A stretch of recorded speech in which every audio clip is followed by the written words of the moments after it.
Kia ora, New Zealand. There we are. Welcome to Sweet Chain Live. My name's Matt Drake. This is episode 172, and we're back. We're back after our midwinter break. It's great to be back, and thank you so much for joining us. You'll notice a little bit of a surprise today. I'm joined this evening by my guest host, Arne Burgess. Good evening, Arne. Are you there? Calling Arne Burgess. Oh dear. Well, I promise we have Arne with us this evening. However, it's all gone wrong. I'm blaming Morgan right now for the technical difficulties that we're having. Arne was with us live. As you can, your sound is back. Good evening. Yeah, very.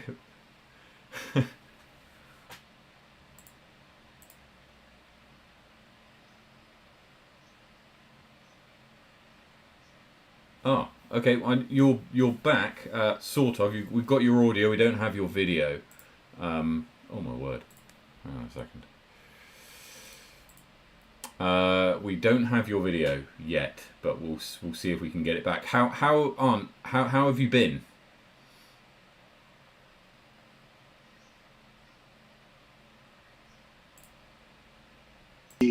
Obviously, we had a call on Monday night with, I think it ended up being about 40 people from the just North public, sort of having a great wee kōrero about tournament war and all that sort of stuff. Yeah.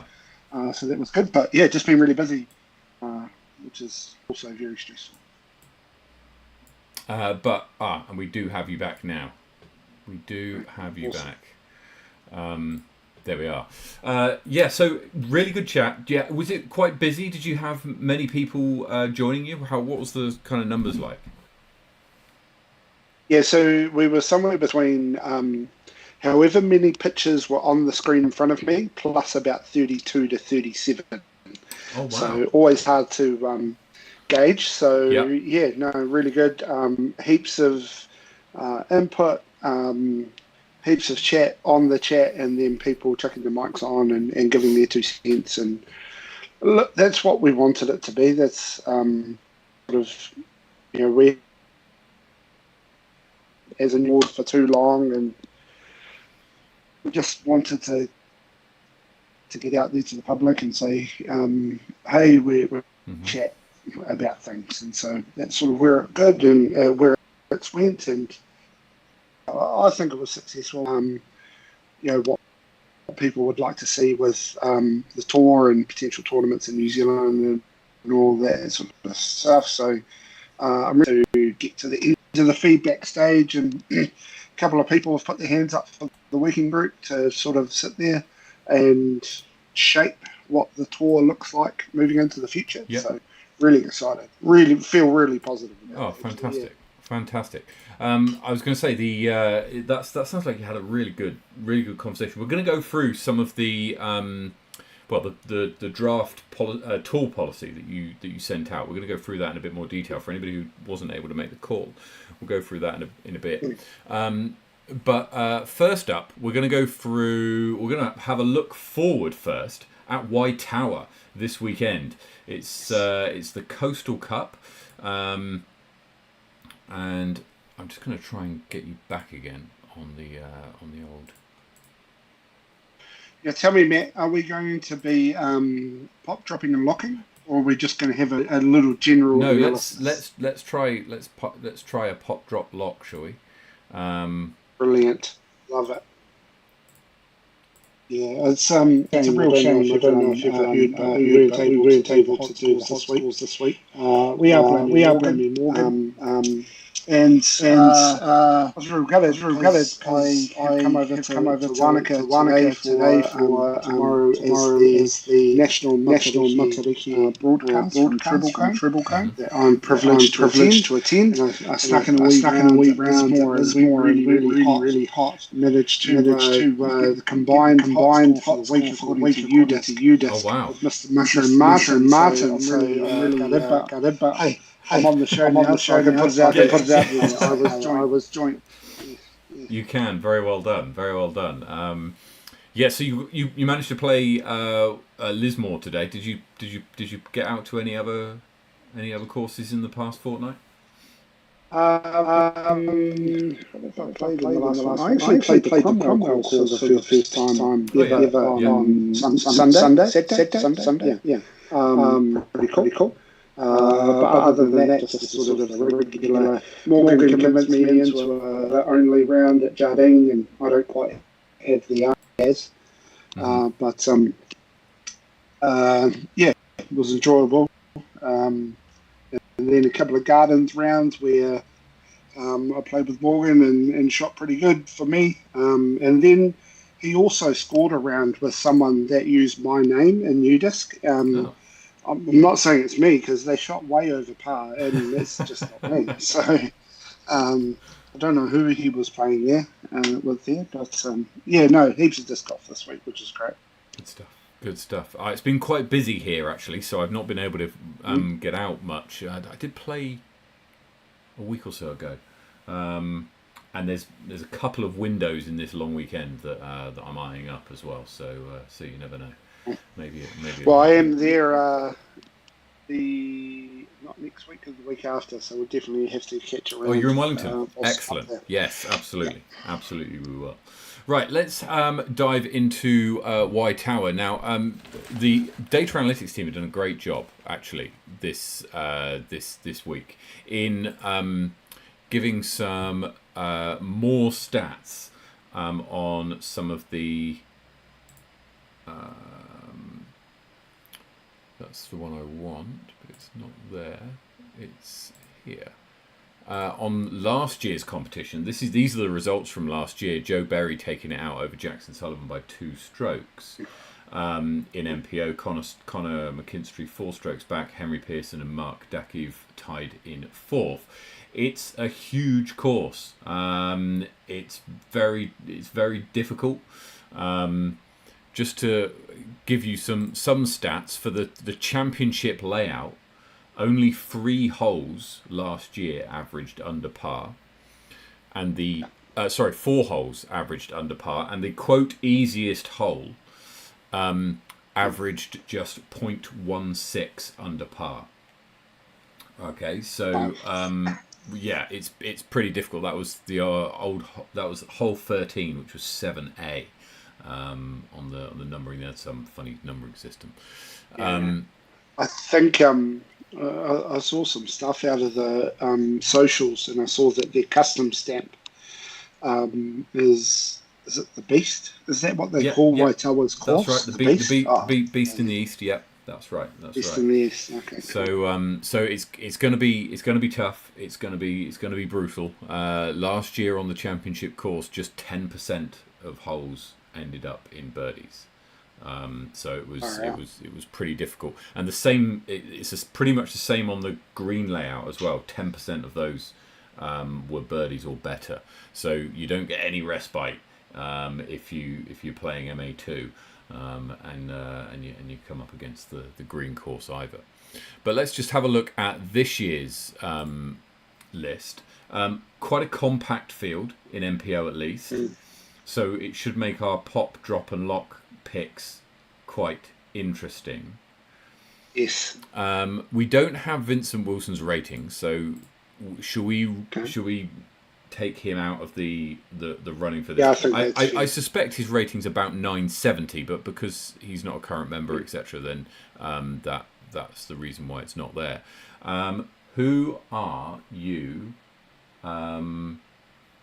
Who on that list looks like they're going to pop? They're pretty highly rated. Yeah. Chat. What do you think? Whilst Dan's mulling over this, what do you think? It's a. Also, that's slightly different this year is that the setup of the tournament is such that I think they're playing. The 27 twice on Saturday and then once on Sunday. So yes. I think that's what's going on. I had the page open a second ago. So obviously that makes the course the tournament even more beastly. Oh no, sorry, apologies. You play the 27 holes on the Saturday and the 27 on the Sunday. There's BTs for Okay, well. I think I've got who I'm going to put down as a pop. Okay, go on then. Now, this is not where I'm looking to get my points, but I do think he's going to shoot 1,000 plus. Okay. And I'm going to go Mr. Joseph Berry. You're going to go Joe Barry, last year's winner? Yeah. Okay. Yes. Okay. All right, interesting pick. I'm going to go for my man Johnny Wake. Yeah. I thought you might, but I've got a plan with that. Got my brain working. Okay, all right. So, drop. Who's going to struggle? Well, it's your pick first. Oh, it's my pick first. Okay. Yes. Okay. Let's have a look. Oh, wait a minute. I've been told to refresh my page. Vincent Wilson's dropped out, and that's been updated in the last couple of minutes. So I've been told. So,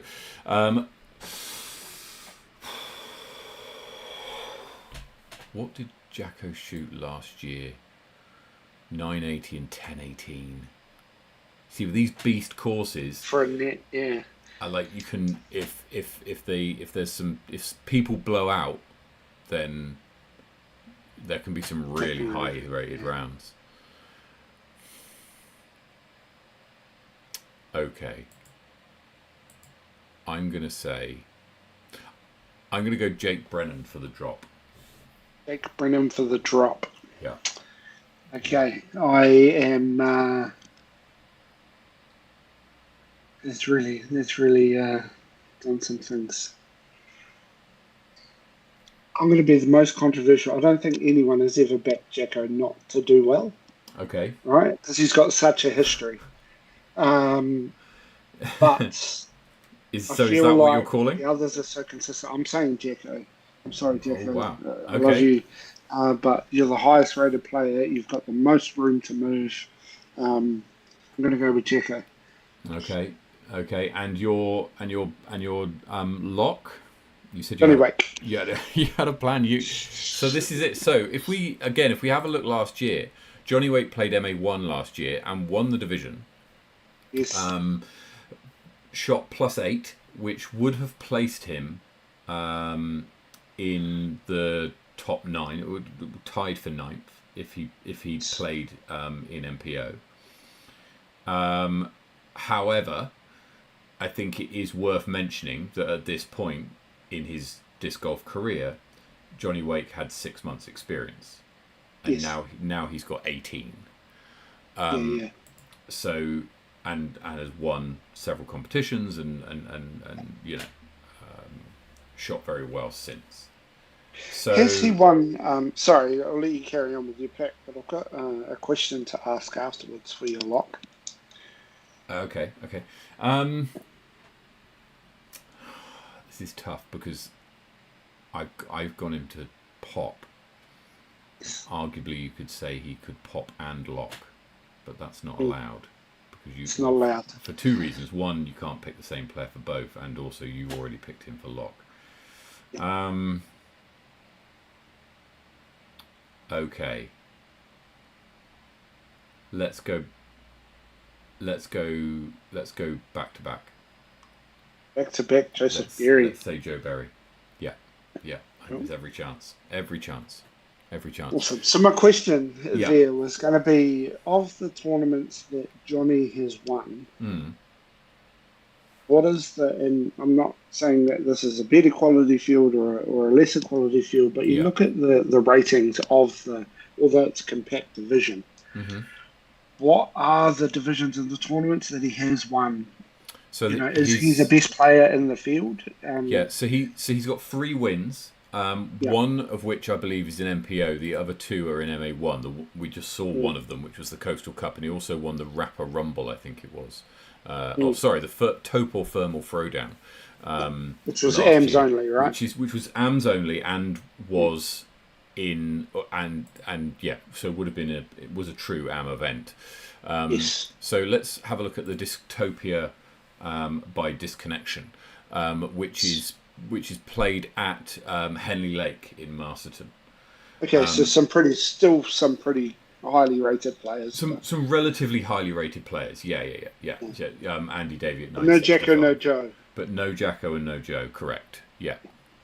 So I mean it's going to be interesting, right? Because at second at Garden City Open, I don't think that's you can kind of look past that. Second at North Island Champs, and in this tournament he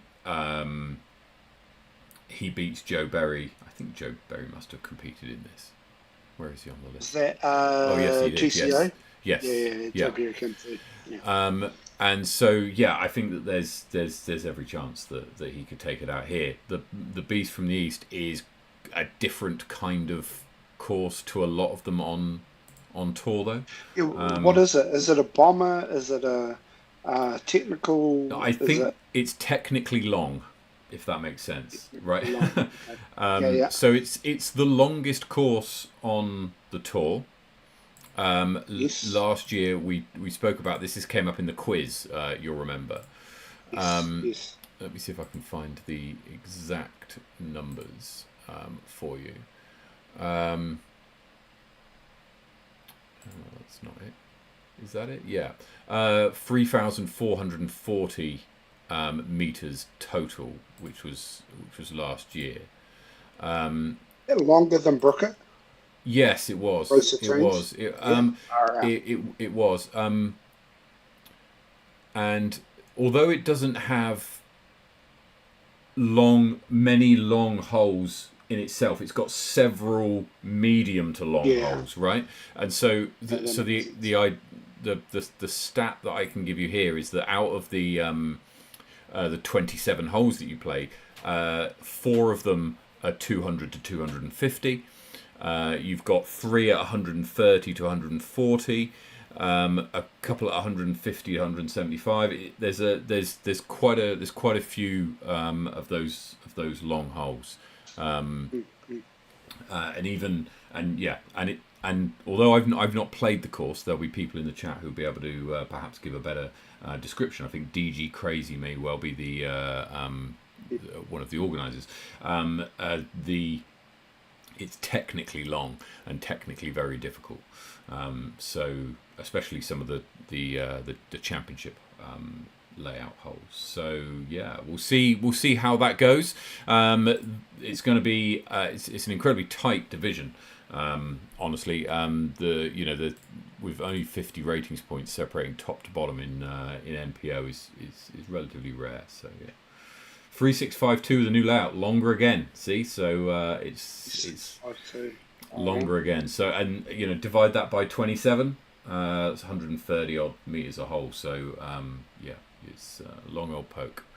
Having a look in MP40, it's going to be another pretty tight division, right? Although I'm fancying Mark Dakiv to take this one out. It's pretty hard to go away from, right? I mean, not that we've got any points riding on this one, but I'll go with Mr. Joe Seebeck for no other reason than he's got he hasn't. No, he has got the lowest PDGA number. He does, yes. It would be interesting to see if Fish can get himself into the top 3. I think that Mark will be there. Mike Foley's home course, so he's kind of he knows this course very well, and Anthony Rogers is obviously formerly of Auckland, so will have played this a lot as well. Okay, so, that's the connection. So I suspect that it'll be those 3 somewhere near the top. In MA1, a lot of Auckland and Upper North Island guys here competing. Jinkato? It's going to be. I know that he's not leaving until tomorrow, so that's when the flight is. So that may go on his way, but I'm gonna back my 2 South Island brethren there. Go with Mr. Jinkato, number 1 as my soul brother, and Mr. Ben Quinn, winner of the Generation Series. Well, look, it's good, but there's no South Island par fours on this course. There's no cheeky little 75-meter par fours that you can get away with. All right, so it's gonna be a bit different to perhaps what they might. I just want to put it out there. How many people on that list have had a plus 1,040 rated round? One. Yes, exactly. Come on, Jim. In FA1, Edwina won last year. Charlotte pulled out after the first rounds, and Edwina went on to take out the win in FA1. Yeah, I don't know either of these people, but is Charlotte the one that does all the organising? For the Women's Global event up in Auckland, yeah. Yes, that's right. Yeah. There you go. I'll go with that. Just say because she does each of the game, she's going to win. Over to the best division. Owen Mandisodza, he's got a mean forehand. I was fortunate enough to play with him at Topor last year, and his forehand's incredible. Doesn't look like it's going to work at all, but really does. His form is really quite strange, but it comes out, often on a sharp anhyzer, and then gets flat and stays flat and goes where he wants it. So and he's the highest rated player in the field. I kind of feel like if you've got a really good forehand as well within technical holes, I feel like is forehand like a better shot to have? Or is it just the fact that my backhand's terrible? So I find that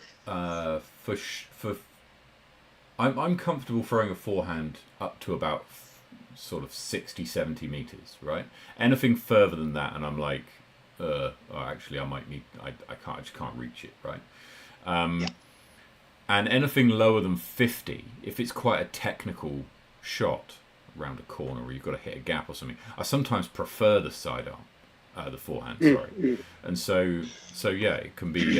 It's certainly useful to have that shot available and not having to solely lean on your backhand, especially in those tighter holes. MA50. Chris Kingsnorth, recent winner, if I've got that right, is the highest rated player in this field. And honestly, tough to look past him. Yeah, I mean, and it's a significant ratings difference, right? So Auckland down to the next best player, next highest rated player, 899 from Topor. So look, you probably got to go there, don't you? Down to MA2, John O'Crawford, Sam Hitchcock, and Andrew Faulkner. Not the other Andrew Faulkner. Is the imposter. And so that's going to be another tight division, MA2. There's some pretty sharp players coming up in this division in the North Island, and so I wouldn't be surprised if this is very tight and very competitive. I've seen Nathaniel Crawford's name on the buy-sell page. Not that I frequent the buy-sell page. I frequent the buy-sell page. FA2. I don't know too much about these ladies, but I know that it's going to be a tight division. All their ratings are pretty close, and I'm sure they know each other or have played with or against each other before. And with there being 4 ladies in a division, playing on the same card all weekend, the competition will be hot. And finally, MA3. Sean Mills and Jacob Smith lead the way in MA3. MA3 play the green tees, which are slightly shorter, as we mentioned. It's a really interesting thing that I'm noticing. I don't know if it's a North Island, South Island thing, but down in the south, the MA2s, the MA3s, a big division, right? It seems like it's more the MA40s, MA50s that seem to be the population. Is Do you have any reflections on that, or It's a tricky one to kind of draw some stats from, because if you simply look at numbers, there's a few kind of gotchas you've got to watch out for. One is tournament size, right? Not every tournament can have the most number of people who would want to. Some people get turned away because it signs up quick, and also the other thing to consider is that the number of masters or MA2 or MA3 players, I think there's probably it's probably broadly the same. I don't think they're the North Island disc golfers are materially older. No, materially older than the South Island players. I think that perhaps when you see larger number of players play, it's more visible. And we know that Christchurch is a larger centre than other centres around the country. And so if you're seeing, so that means that tournaments in and around Christchurch are going to have more of that player base, because they've got a larger pool of players for people who could potentially go. So yeah. Right. Question in the chat. Will you come down for Nationals in 2025, Matt? Look, so I've got my fingers crossed. I've booked some accommodation because we're going to come down as a family, right? So myself, my wife, my 2 kids are going to come down to hang out, and they're going to watch and play. Well, not play, but spend some time in Christchurch doing other things some of the time, and we'll be hanging around with me some of the time. So fingers crossed, I will be able to make it down for that, because I really would like to come down and play. Can I tell you a tragic story, Matt? Isn't it your sister's wedding or something? Yes. Tragic story is it's my sister's getting married. My sister-in-law is getting married on the Saturday. Okay. So not only do I miss Nationals, but because of the build-up to said wedding, I also miss the Thailand duration. So she couldn't have picked a worse, this is... Well, this I is tried right. pulling the whole I'm NZDG now, so I'm a really important person type conversation. Didn't wear. Well, clearly she doesn't have any respect. And clearly she doesn't tune into Sweet Chain Live, because she would have known that these tournaments were on if that was the case. So get her to watch Sweet Chain Live. Subscribe while she's at it. In my hometown. Yeah, exactly. 2 of my favourite courses in the country. Well, look, I shall play very average in honour of you that weekend. Thank you. Thank you. Nothing more. Nothing less. Right. Let's get on to the corridor that you had earlier on this week with what sounded like to be about 40 or 50 people. What I want to do is just go through the... let's see if I can get this to work. If I go here and... no. Maybe if I go here. Whilst you're doing that, I'll just apologise to the general disc golf public.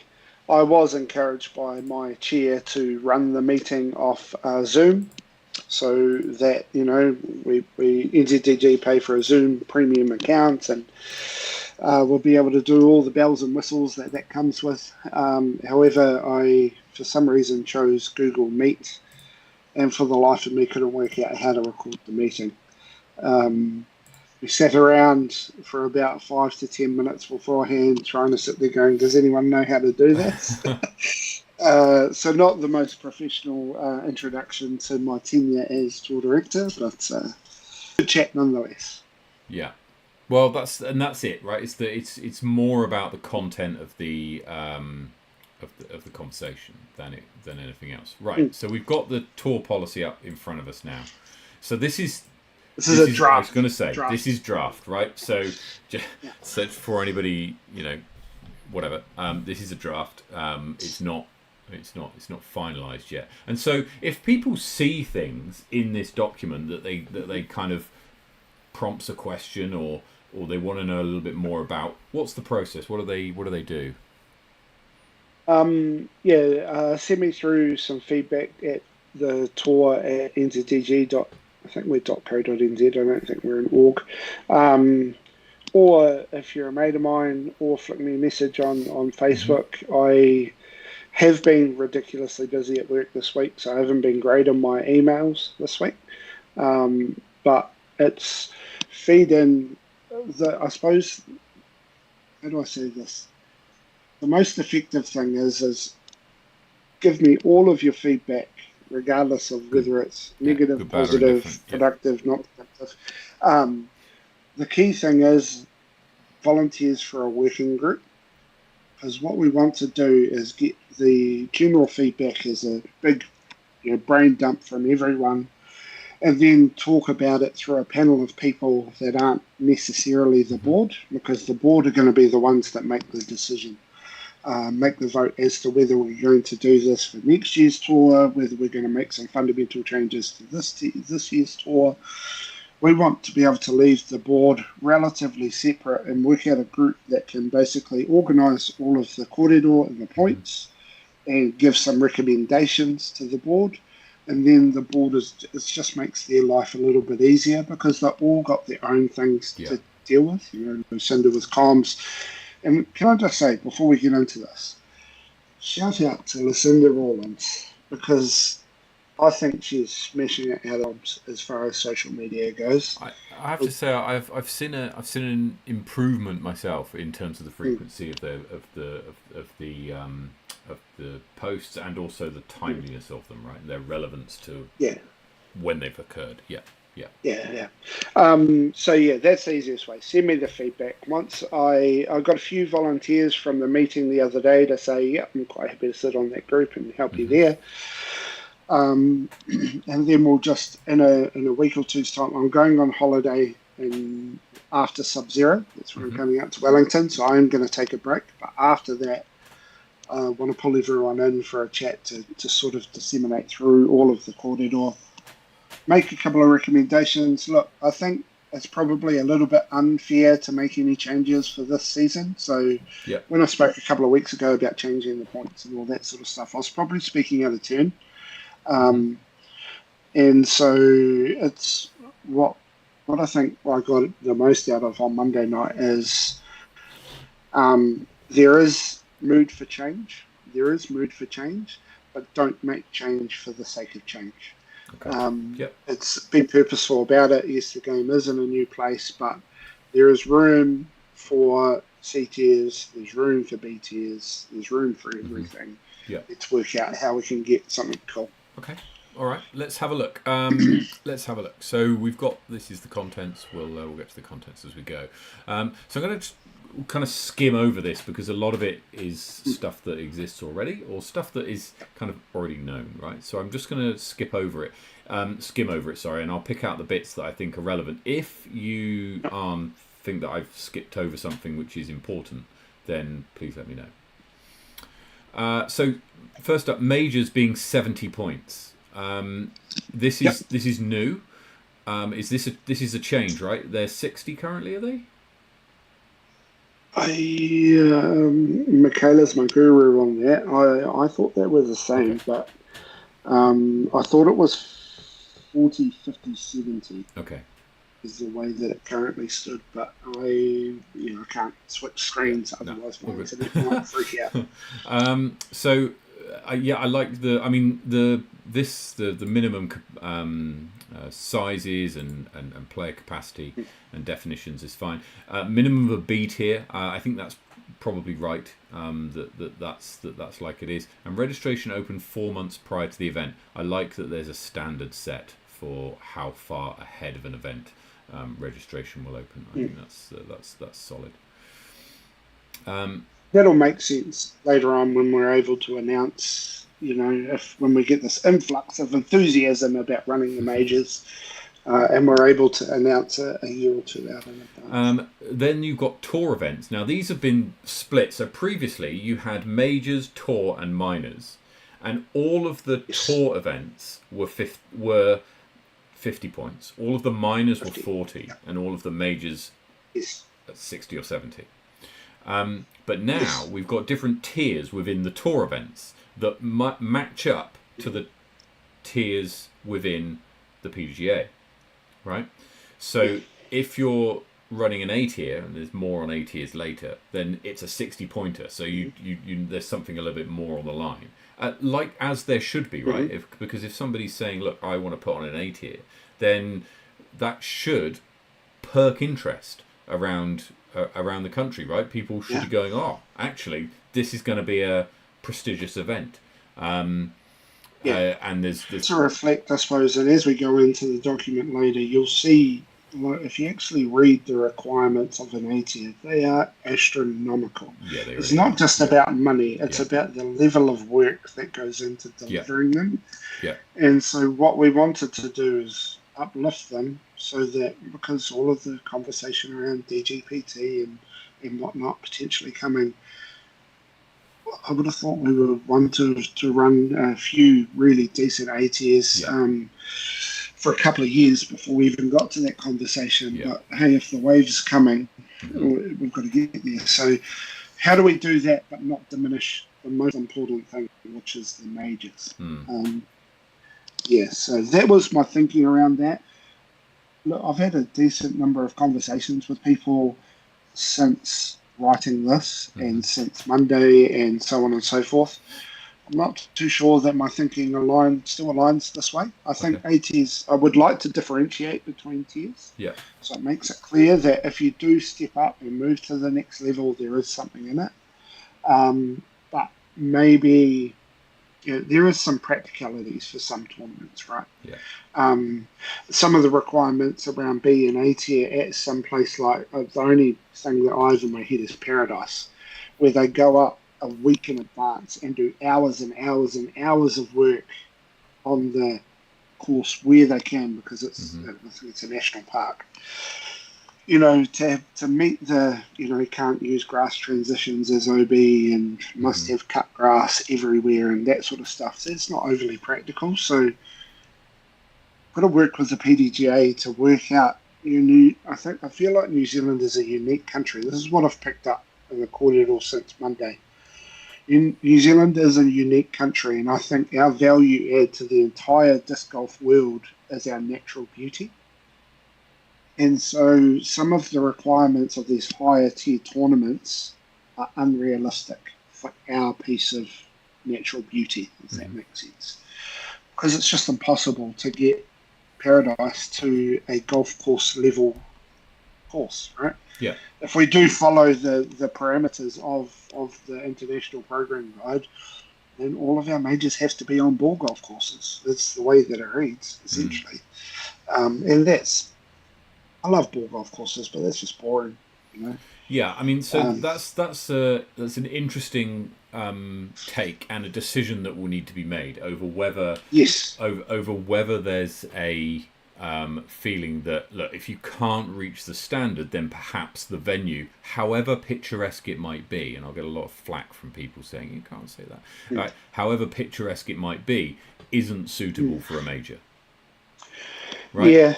And so okay. It is what it is. You need to play to the conditions, and if the conditions are such that it doesn't allow you to adhere to certain standards that you put on tiered tournament, then that's what it is, right?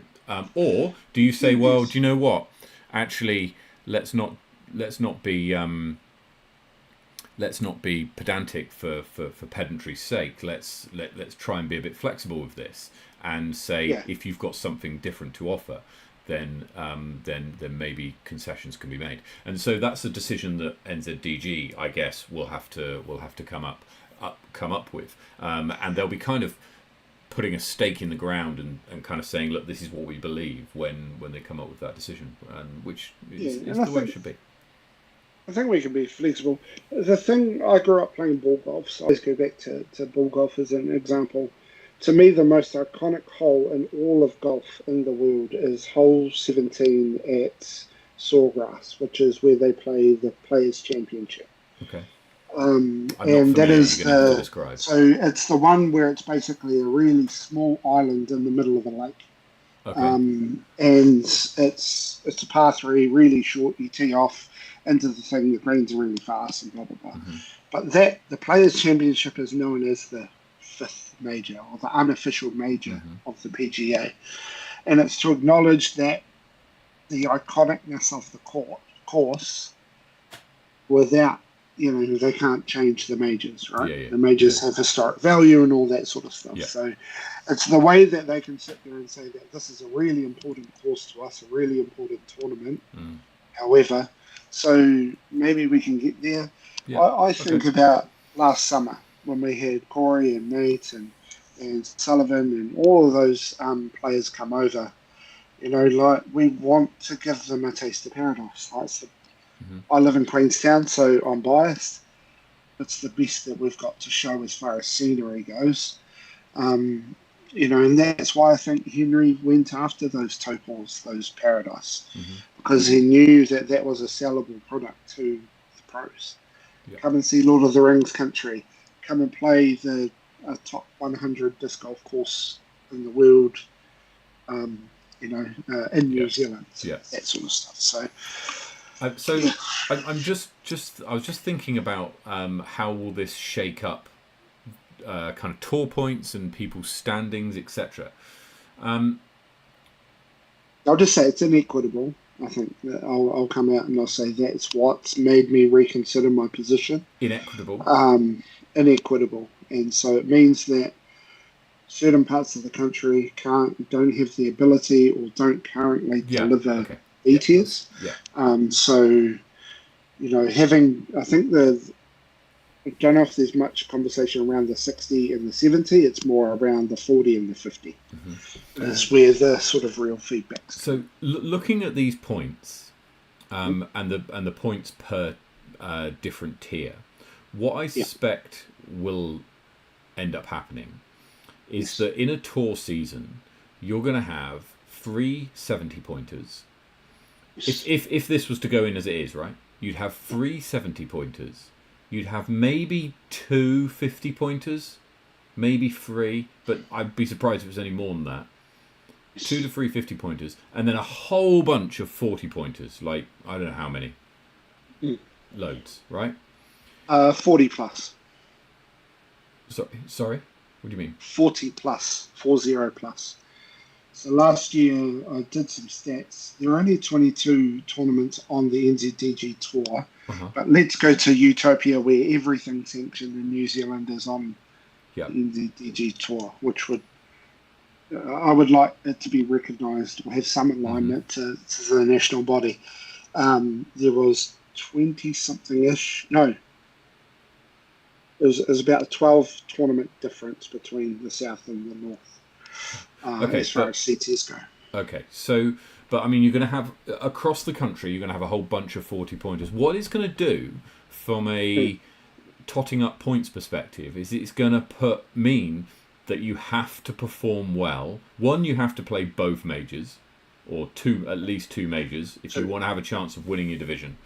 And you're going to have to play well in them. Because you just simply won't be able to catch up the points if other people are putting, 30 points on all of the other tournaments that you get to that you can play. I mean that difference between 70 and I don't know what the average of the rest of the tournaments will be, probably somewhere about 42, is huge. And bigger than it is now, right? Now you still have to perform well in the majors right now because they're 60 points in order to do well. And what we've seen in the past is generally that's the way it follows. But now it's going to put even more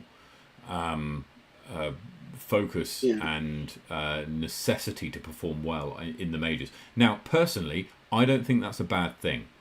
Right, because that's an interesting take from a British person who love the Premier League. It's about who performs the best over the season and whatnot. No finals. Yeah, well, no finals for the Premier League. But right, I'll go back to something that I love a final. I'll go back to something that I've banged on about for ages, right? And that is that the point of a disc golf tournament is to find out who the best disc golfer is. The point of the majors is to find out who is the best right now in New Zealand. And we're saying this tournament doesn't matter. You can play well in other places and you can shoot 18 down on your local course. Doesn't matter. Unless you do it at this tournament, you can't call yourself the best, right? And that's going to be even more true with this points distribution than it would be if the point distributions were closer together. Yeah, and that's what I was trying to achieve. Again, it's not a criticism. It's an observation to say, look, if NZDG are going to go down this road, then that's essentially what they're saying. Is that they're saying, as NZDG, we believe that the majors are are the most important tournaments, and that you really, if you want to call yourself the best player in New Zealand, these are the ones you're going to have to show up to and perform well at. Now, personally, I don't think that's a bad thing at all. I think it's exactly how it should be. The majors should be ring-fenced and put in and held up as being these premier events for the premier players, and you get all of the best players, or as many as you can, together to compete in all three of the events.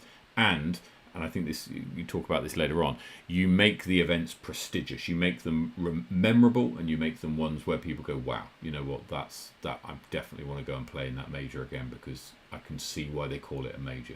Not just from maybe pro payout or strength of field, but also from tournament experience.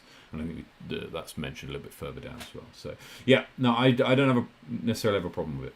But I do think that's interesting how it's split 40, 50, 60. I don't think you'll get any 60s, honestly. If you're running an A tier and it's not a major, I don't know what you're doing right now in New Zealand, honestly. I think you're mad to do that. The Topol Classic last year was, this year, sorry.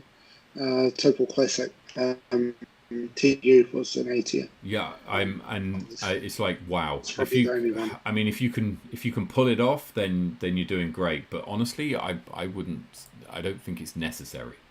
I think you make a lot of work for yourself, honestly, when you could just run a B tier and your targets are lower, etc. And yet you can still deliver the same experience. And then, as I said, about 2 or 3 B tiers, I suspect, and then the rest will be C tiers. Now, I love this minor 1-day C tiers, right? I love this. This is great. This is fantastic. It means that all of these little pop-up events can go onto the tour. It means that NZDG are in a position to be able to support people who want to put on events that are like this, right? So because they would be sanctioned on the tour, it means that the experience of NZDG is available to those tournament directors who might be sat there going, I'd love to run an event, but I'm not quite 100% sure, and I don't know Morgan that well. So you get some help from the governing body to put something like this on. I think that's a really, really good thing. Mm-hmm. NZ Tour Director and Tour Working Group responsibilities, advertising through their channels. Is there anything new in that bit? I don't think No, that was pretty much just a lift shift change. Yeah. Fundamentally, the only change in the entire document is the points. The rest of it is just a reorganization or an interpretation or a lift and shift from the PDGA International Program Guide and the competition manual. Mm-hmm. And the only sort of add-ons that we give is when we get to the majors section. Yeah, okay. All right. There was a point actually a bit further up that I think we kind of glossed over. Must follow the relevant tier rules within PDGA International Program Guide 2024. 2 big thumbs up from me. I honestly, I don't think it should be optional at all. I think that the if it's good enough for the US and Canada, it should be good enough for us, and the standards should apply across internationally. And I know, because I think that the international program is, when it was first brought in, was more geared towards more immature markets, and I think that New Zealand disc golf is more is more mature than what it's aimed at. Then there's points calculations. These haven't changed from what I can see. Certainly not the calculation of tour points. No, pretty much exactly the same. So, yeah, big shout out to Michaela Kerr for helping me develop that, and helping me. I've had nothing to do with it, but I take responsibility. But she's the brains behind it. So, divisions and groups. So this is just codifying where you sit if you're intermediate, advanced, or whatever. So that's there. Yeah, so I'm finding that really handy because we brought Sub-Zero next week onto the NZDG Tour. Yep. First sort of tournament that's has an Elite Series and an NZDG sort of banner. Yep. There's a couple of divisions that are a little bit smaller, and so I'm sort of kicking myself as a new TD of maybe I should have been a little bit more restrictive with my divisions. But this gives me a good guide as to how I could potentially merge some divisions if I wanted to, so that their points system isn't affected if I do combine them. Yeah, I also think that it's right to do that, right? Because I hate seeing divisions where there's like 2 people in it. And I know that you can pick your own division and all the rest of it. I know that. Even worse is when there's 1 person in a division and there's like other divisions that they're eligible for. Yeah. So we'll have that with. I've taken a leaf out of your book with regards to the female amateurs next week. You're calling it non-FAX, but they'll run in their own division because they're at different levels and they want to run in the division, right?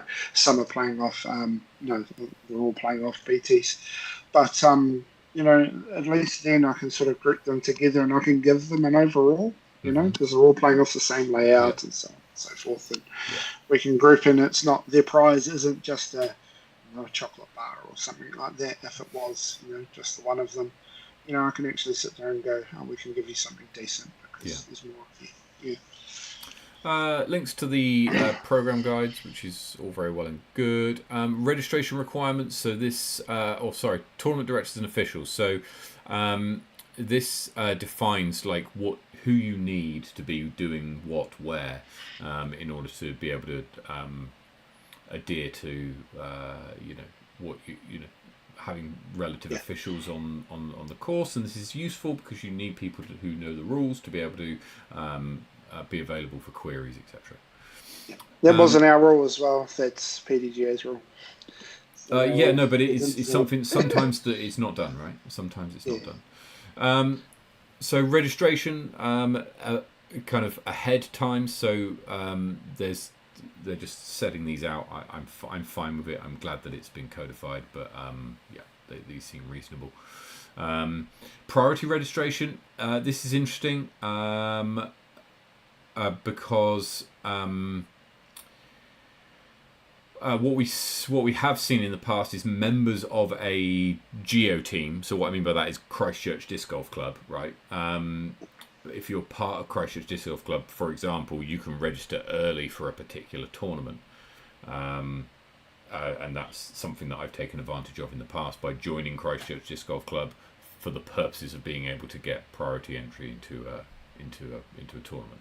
I know it's kind of cheating, but it's within it helps support our clubs as well. That's right. So and there's nothing to say you can't be a member of two disc golf clubs at a time either.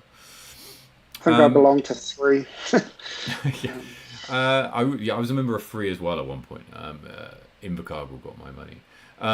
So tournament payouts and reporting. I'm glad this is being codified, and I'm glad that we're finally saying, look, you've got to pay out the same as what they do in the States in terms of the depth and the amounts. I think in the past we really haven't been very good at policing this, and some tournaments have really got away with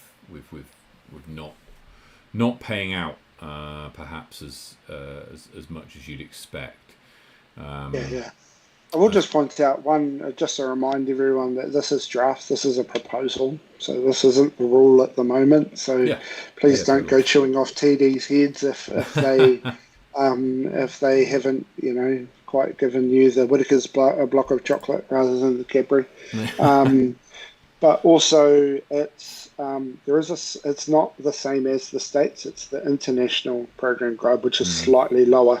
But there's only one point in which the national body can make a ruling. So it's determined by national body or recommended this. So from us, what I've done throughout all of these proposals is that I have positioned the proposal to meet the recommended, or the preferred, by PDGA. Yeah. So I'm not trying to make things outrageous for people. I'm just sitting there saying, hey, this is what the PDGA say. Yeah. If you've got a problem, take it up with them. The player levy, it's gone down from $7 to $5. Technically not. No? So technically, someone, Ewan might be able to help me out in the chat, but I do believe it's still $5 if you elect to take the tournament insurance. Okay. So if you so then it's still $7. If you're getting your own insurance, then it's only $5. I see. We are working on, I think my number one priority for this term and or any other term that I'm successful in is to get to the point where we can remove that per player per tournament fee, or at least get it so people are only paying it once. It is really difficult though. So that was my naivety coming into it. That was my big banging of the drum. I'm going to get rid of this. I'm going to get rid of this. However, it's just not that easy. Because I guess the insurance is linked to events played or player events played or whatever. Yeah. Fundamentally, and supposed to lift the curtain a wee bit, my assumption is that it would be far easier for a national sporting body to access government funding than what it would be for clubs.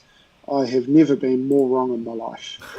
And so fundamentally, if we want to be supporting tournaments, if we want to be supporting schools programs or any form of development, we need some form of income.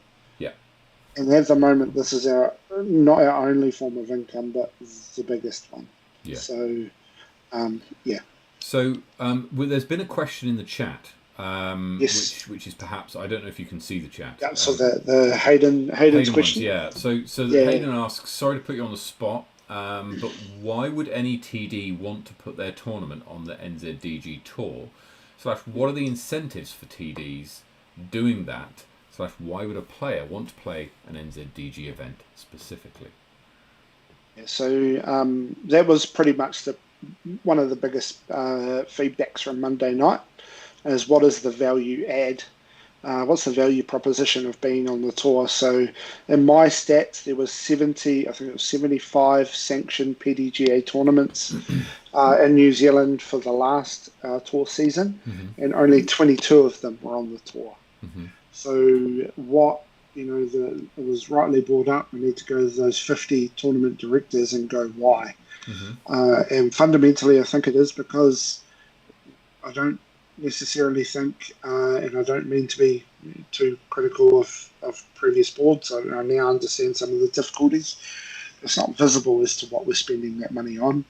We're not being transparent. So, as a player that paid, I think, 5 or 6 lots of that levy last year, if I'd have known that there was there was $5,000 going towards schools programs, if I knew that the nationals were being supported with some money, if I knew that all of these things are the result of that $5 levy, I don't think I'd have too much of a problem with it. And then the other thing that was brought up is potentially the NZDG Tour might not have the prestigiousness that it might not be worth the $5. The prestige of the NZDG Tour might not wholly be worth that $5. Yeah. So that's up to me and the board and the working group to sit there and go, okay, well, what are the scenarios that we can put together that either A, makes that prestige or that $5 valuable, and people feel like that it's money well spent, or B, go down a different pathway and work out ways in which NZDG can operate with the removal of the whole of that sum or reducing it significantly. This is sort of and this is what I'm just getting off the top of my head, and some of the feedback that's been coming through my chat and emails. So I think maybe it's too much. I don't know. Maybe it's too much. I think the prestigiousness, I don't know if that's a word, if the prestigiousness of the tour is something which is a little bit lacking. Like we in the last tour season, I think there was some kind of trophy sent out, made by somebody who noticed there may not have been trophies and made some trophies, and there was a few kind of Facebook posts and whatever, but I don't know if that that's kind of enough. It isn't enough. So it should be that tournaments want to get onto the NZDG Tour because the NZDG Tour is an exclusive place for tournaments to have like a badge of honour to say, look, if I'm on the tour, then you can be assured that it's going to be a in quotes good tournament, from a payouts perspective, from a standard of course perspective, from a value for money perspective. Whereas if you play on a tournament that isn't on the tour, then you don't have those guarantees. Now, it's not to say that it won't happen, just that with it being on the tour, that's what being on the tour means. It guarantees a certain level of professionalism, a certain level of value for money, and I don't know. That's maybe not been realised in the past, perhaps. This has formed the majority of the feedback that I've received informally. Really good. I did say you can message me on Facebook, and that's fine. But the emails really help because then I can share them with the board members and the other working groups. But one of the big things is one of the big feedbacks coming back is there's too many tournaments on the tour. Basically anyone that wants to pay the fee is on. And so how do we make it, and I think someone in the chat earlier sort of said, well, is it time for 2 tiers of tour? Where everything sits on a second tier tour, and then the major tour is what the prestigious one is, and people have to bid to get on it, and you can't be on a major without being, you can't bid for a major without being in the major tour. Well, what that does is it allows a pathway for a TD to transition a tournament from your 1-day minor to your 2-day or 3-day C tier, then lifting that up to a B tier, and then applying for the tour, applying for a major.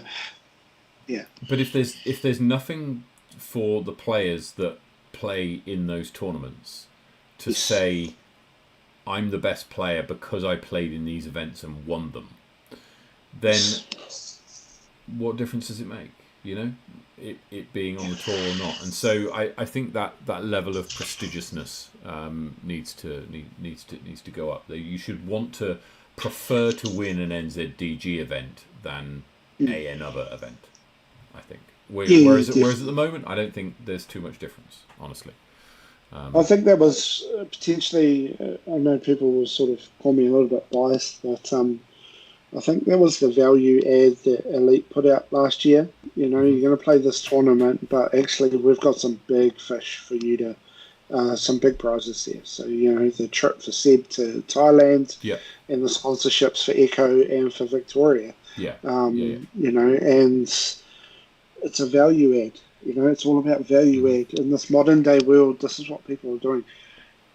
People don't mind spending money as long as what they're spending the money on is worth it. Yeah, I totally agree. Disputes and resolutions, this is just the board with some things. And then there's tour standards, which talk about how the T-pads, what the T-pads should be like, what targets can be used, and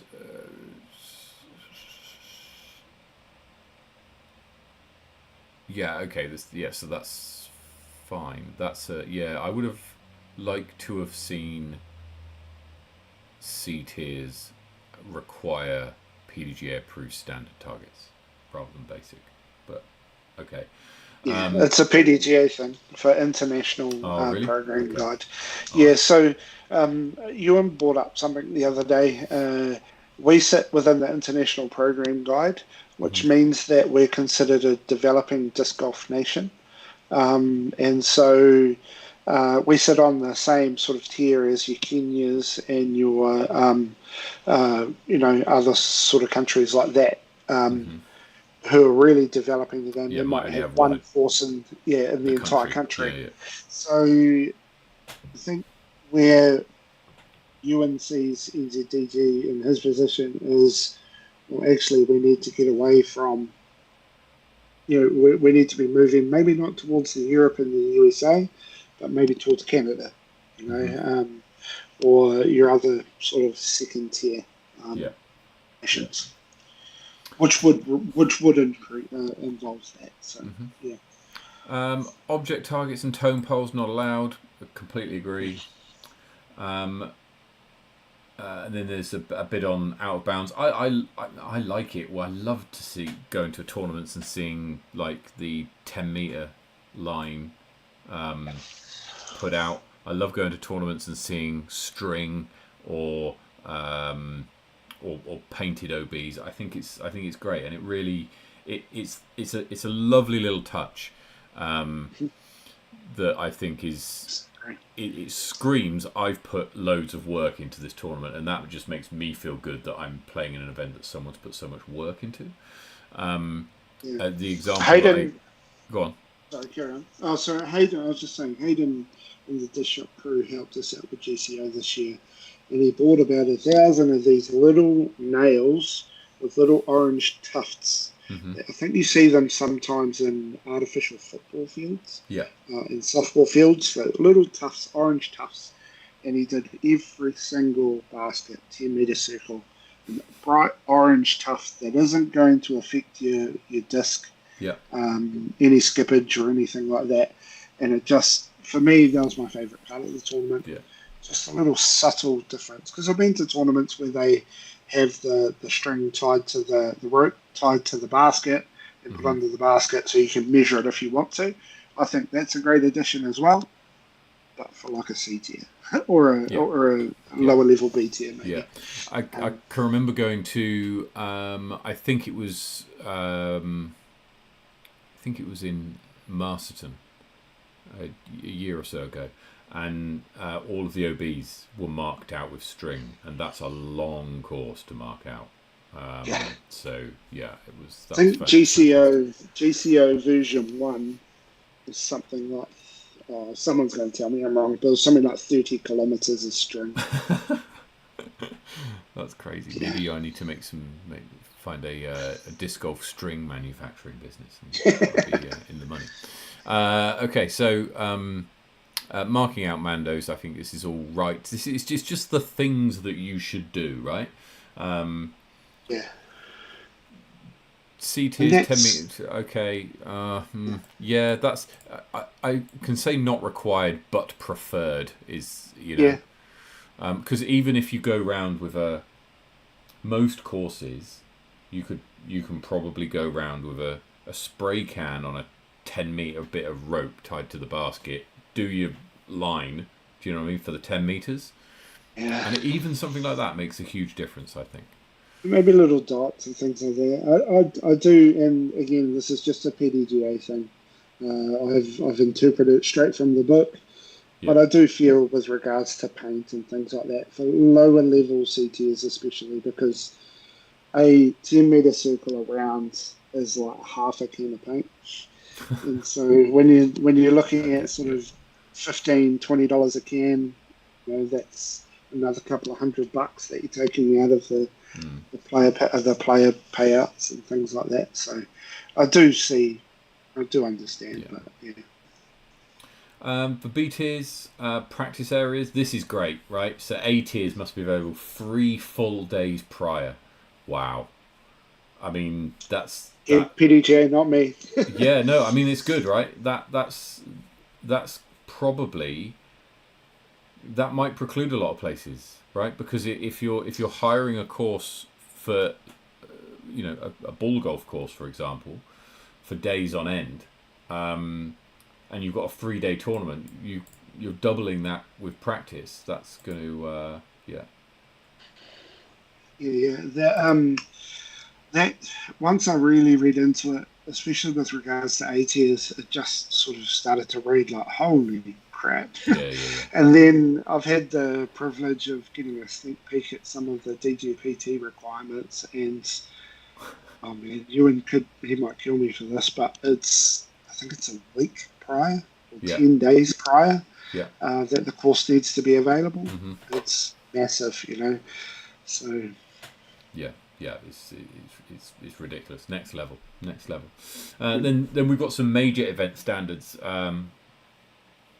where they basically says we recommend it's A tier, but it doesn't have to be, which I think is fine. You've got to have a caddy book. You've got to have flushable toilets. Absolutely agree. It's in the PDGA guide. Yeah, it does say flushable toilet facilities and water stations. Totally agree as well. Totally agree. And then all the rest of these are kind of fine, and I don't think there's any too much in there more to go through. Right, we've lost your camera again. I don't know what's happened. No. Sorry. And we've got some comments that have come through in the chat, so we'll just go through those. Arn, would you rather win NZDG Tour or Nationals? Oh man, MA40 Nationals, MA40 champ, or NZDG Tour MA40 champ? Actually, no. I want to take Stu Gilchrist off his crown. Just because of who, he's won it, I think, 3 years in a row. That would be a sweetest victory, right? But it is Nationals. If it was Nationals at Brooker and Bottle Lake, or if it was Hagley or whatnot in front of my family and the home crowd and all my mates, and Nationals. But for the pleasure of going toe-to-toe for a year-long round with Stu, who I have no chance in beating on a day-to-day basis, it would be the Tour. Okay. DGPT asked for 100 to 300 volunteers. I mean, one of the big things that people we forget about the DGPT is that there's no AM divisions. No. So all the local AM divisions, and if they want to get involved, can get involved. And there's a ratings minimum of, I believe, 930, which is going to preclude a lot of players. And so the only way that any of us normal people, me, you, I'll call the other ones above 930 fruits, the only way that we're participating is as a volunteer. So I don't think it's unrealistic. No. I'd go along if there was to volunteer. Yeah. There was a DGPT tour here. Especially if a certain FPO player was playing. Let's have a look. After DG Crazy says, after 4 tournament entries to NZDG sanctioned events, should it be no charge for further events? Okay, so capping presumably at a per player level. That sounds like it's quite complex, but maybe. That's what I thought was, if we tracked everyone, then we'd be able to offer TDs a return. At the end of it, they pay for everyone that enters, but then we check our database and go, well, actually, you had 50 odd players that have already paid, so I'll just return it. But and if your tournament's later on in the tour year, does that mean that you're at an advantage compared to if your tournament's early on in the tour year? Don't know. Everyone at Nottingley's paying, right? But if you go and play it, one of the later ones, then you're okay. Yeah. I'd be happy to pay First $5. comment that the camera has frozen on me looking like a monkey. Yeah. I'm just putting that there. It's not the greatest. Yeah. Anyway, shout out Team Generation. Look at that. Look at that. Yeah. Good looks. Brett's asking, we're not keeping stats. Why would we need the 3 meter circle? Yeah. Okay, that's fair enough. Probably don't. I think it's just a nice touch, right? It's that Feels kind of, cool, Brett. it's just that kind Feels of cool. it yeah, feels cool, and just says, oh, I'm in the bullseye, right? It's you've got a if you but then you've got to be able to see the 3 meter circle from where you're shooting from, which if you've got the little whiskers is fine, but if not, then yeah. Right. So if you've got any feedback for Arne, based on that, the link to that policy is on a Facebook post, and you'll probably find it on the NZDG website somewhere as well. So if you want to go and have a look at that and take a look, then please do. Right, let's have a look at some upcoming events. But quickly before we do, we had a few players playing overseas, and I'm sure we haven't talked about it on the show, but I'm sure that everybody watching saw these results. So here we are. Wait a minute. No, seems to have lost it. Should be okay. Let's go to here. So Nicholas Stout came second in FA 50. Simon Feasy came second in MP 55.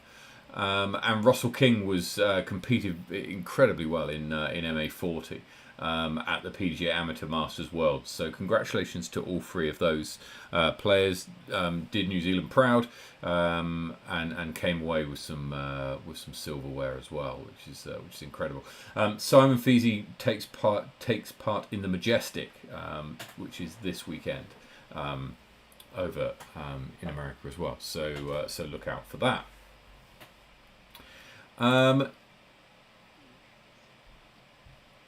Yes, we do. Yes, we'll be following those. Alison and Sarah obviously going to play Junior Worlds, and then Michaela and Amy playing Amateur Worlds a little bit later on in the winter. So upcoming events. Here we are. So there might be some missing, but I hope not.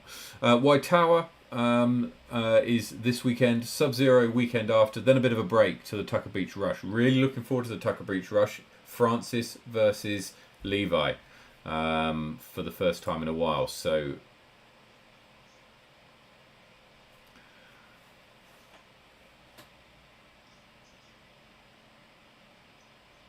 it's Sub-Zero. Okay, well, we should look forward to that as well. Small Bone, Blood Sacrifice, the first of the Dunedin series. Disc Daddies, Hagley Hut Flight Park. Black Ice, a Topol Thermal Throwdown. Shout out to this registration. I don't think registration is open yet, but I'm really looking forward to this one. I've got my accommodation booked. I'm ready to go. It's going to be fun. Owaka, in Owaka in October. Waitapu, Dare the Lake, and then Nationals in February.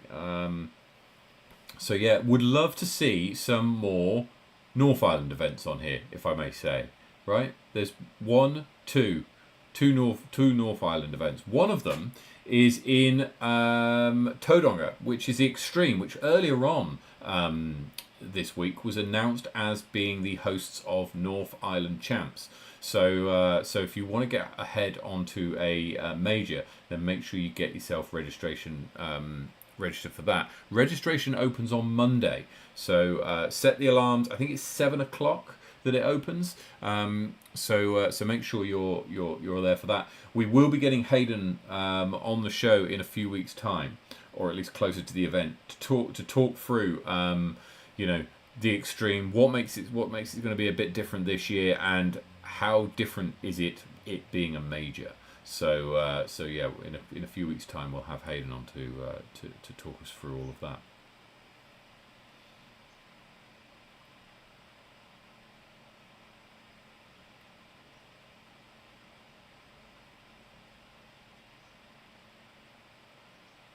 Mm-hmm.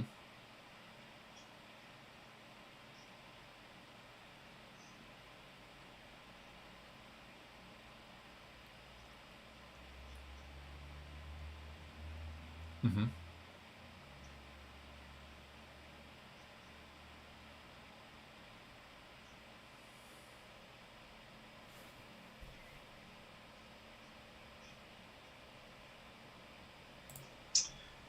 And the long and short of it is around. Sorry, Arn, we can't. For those of you that have, Arn, yeah, sorry, just sorry, to interrupt. We didn't get yeah, any of that. The sound just dropped for oh, you, so cool. apologies. Am I back? Yeah, I think you're back now. Yes. All right. I'll just go testing, and then wait for a comment to come through saying you're all good to go. Arn is back. There we are. Anna's back. Brilliant.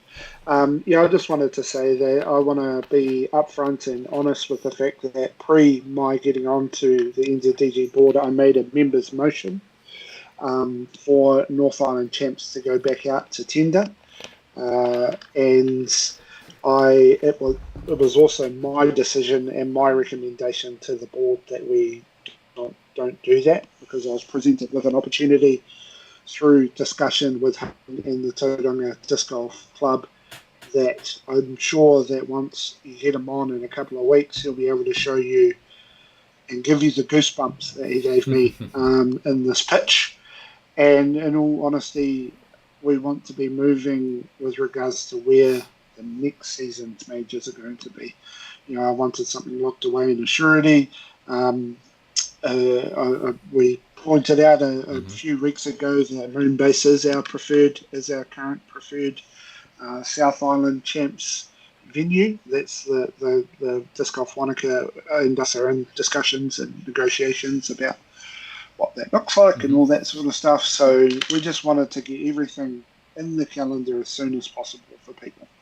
So I do apologise to my fellow co-signees of that motion. However, I was presented with an opportunity and I couldn't turn it down. I'm so excited for the extreme. Trying to convince my wife to let me go up, but Waitawa the next weekend is a very expensive weekend for the Burgess family. So it might be a bridge too far. Okay. Well, no. Thank you very much for the explanation. I would like to see. I was just saying, I would like to see more North Island tournaments on this list. Yeah. I am aware that there are 2 which are likely to go on. One will be Faultline Fury in Wellington in November, cool. And also the Kapiti Knees Up, which was a little one-dayer run in El Rancho, which is in Waikanae, just off the motorway. I should have held out for North Champs at El Rancho. Yeah. Well, it's I don't know if you've played the course, but it's a fun little course. You go through a horse paddock and other areas, which I think is going to be in August, but dates to be confirmed, and it's really the Great Wellington Disc Golf board, which is now headed by Te Pohoi. The Te Pohoi Breeze will be coming back. It will be in the 2025 calendar year. We're just checking on in the about where he doesn't obviously want to put it on any of the other weekends for any of the other North Island tournaments are on. So we're just going to come together and work where it best sits. Yeah. And they're trying to avoid the 60 or 70 kilometres an hour winds that they had last year. Well, good luck with that. So just also a reminder of the power rankings right now. Levi Stout and Jackson Sullivan are 1 and 2. Jackson Sullivan goes up against Joe Berry, who's ranked 5th, and Johnny Wake in 6th this weekend in Waitawa. Charlotte Dunkley is ranked 6th, and she goes up against I think Hannah Evans is playing this weekend, and Edwina Mandisodza as well. So there could be some movement within the ladies division and indeed in the MPO as well. How much are we missing Jaden Watkinson? Yeah, Dude, the fact that he's not disappearing from those rankings just shows how dominant he was for a period of that's time. right. That's right. And you know, the rankings, they do have a kind of a recency bias if you're continuing to play. But for example, the reason why Haley is still number one after not winning last couple of tournaments is she had such a lead. She was so dominant for so long. And you know, and before Haley, she was swapping places with Leanna for a little bit, and then before Haley, obviously it was Gemma Sullivan was the dominant player. So yeah, it's interesting. We'll see where he goes. I'm not sure where he's playing next. Presumably maybe Tucker Beach. I don't know. We shall see. But look. That's the events for that are upcoming and the power rankings. That's about it from us for this week. I think Morgan will be back with us next week. But Arne, thank you so much for joining us. Very grateful. I don't trust the Wi-Fi in Amarama, so he's going to have to be because he's not coming up until the Friday. Yeah. So lazy. I just want to touch base on the final comment by Craig in the chat. Date for Moonbase. I'm going to let Disc Golf Wanaka. It's their tournament. I want them to announce, but I am sure it's. Sure, it's what? Coming soon? Oh, we lost your audio just as you were about to reveal something. Oh well, look. Okay, I think that about wraps it up from us from this week. So. I don't. Hang on. So thank you so much for joining us. Thank you so much for joining us, and very best of luck to everybody playing in Waitawa this weekend. Wherever you're playing disc golf, take it easy, play well, get some birdies, and we'll see you next week.